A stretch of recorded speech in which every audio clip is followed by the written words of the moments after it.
پاکستان کے اندر علماء نے ایک عرصہ سود کے خلاف، بینکاری سسٹم کے خلاف کمپین چلائی ہے، لیکن لوگ پوچھتے تھے علامہ صاحب اس کا متبادل کیا ہے؟ کوئی متبادل سسٹم بھی تو دیا جائے۔ اللہ کے فضل و رحمت سے میری زیر نگرانی 2 سال علماء نے اس سسٹم کے اوپر کام کیا، دن رات محنتیں کی ہیں، اور قرآن کی آیت واضح ہے، وَأَحَلَّ اللَّهُ الْبَيْعَ وَحَرَّمَ الرِّبَا، قرآن کے اندر تجارت حلال ہے اور سود حرام ہے۔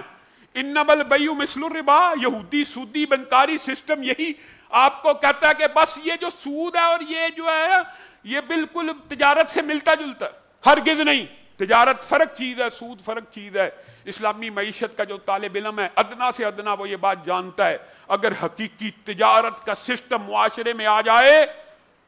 اللہ کی قسم یہ بینکوں کی جڑ اکھڑ جائے۔ یہ تجارتی سسٹم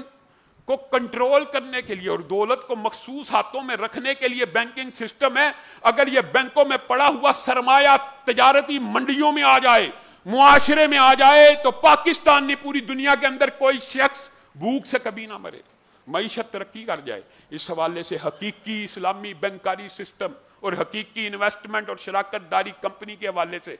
ایک بلیو پرنٹ تیار کر لیا گیا۔ اللہ کے فضل و رحمت سے انشاءاللہ اس حوالے سے مفصل گفتگو آئندہ آنے والے خطبات میں بھی چلتی رہے گی، لیکن یہ پاکستان کے اہل حدیث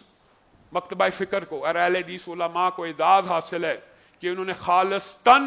اسلامی تجارتی انویسٹمنٹ شرکت الاستثمار بیس کمپنی ایک لانچ کرنے کا ارادہ کیا، جس کے پیچھے 100 سے زائد بڑے کاروباری ادارے، جن کو آپ کے پیسوں کی 1 روپے کی ضرورت نہیں ہے، صرف جیسے سود اللہ کے خلاف جنگ ہے اسی طرح اس نیت سے کہ ہم نے سود کے خلاف جنگ کرنی ہے، اللہ کے فضل و رحمت سے 100 بڑے کاروباری ادارے اس سسٹم کے پیچھے کھڑے ہوں گے، تاکہ کسی کے ساتھ دھوکہ، فراڈ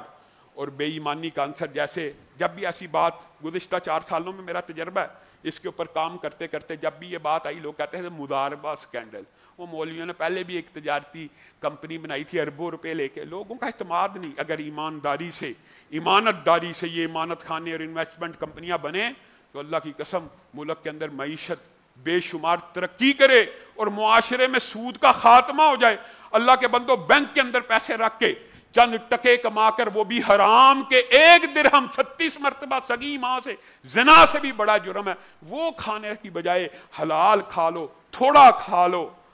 اور حقیقی تجارتی شراکت داری کمپنی کے اندر انویسٹمنٹ کرنا، یہ